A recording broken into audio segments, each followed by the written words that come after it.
नमस्कार मंडळी.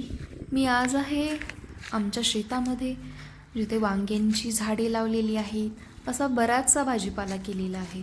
म्हणजे वांग्यांची झाडे असो, लसूण असो, कांदा असो, मेथी असो, कोथिंबिरी असो, असा भाजीसाठी लागणारा भाजीपाला आणि ऋतूमध्ये येणारा भाजीपाला हा शेतामध्ये जास्ती लावला जातो. आणि गावाकडे असणारा प्रत्येक शेतकरी हा लावत असतो, कारण घरी उगवलेली भाजी खायला एक वेगळीच मज्जा येते. कारण त्यामध्ये जास्त केमिकल नसतं. जरी केमिकल आपण घालत असू तरी ते कमी असतं, पण जास्ती गावातील लोक शेणखत, गांडूळ खत अशाच खतांचा वापर करतात. त्यामुळे गावाकडील भाज्या खायला खूप मजा येते. आणि शेतामध्ये असणारी इतर झाडे, आंब्यांची असो, नारळांची असो, सफरचंदांची असो, आणि सावली देणारी झाडे,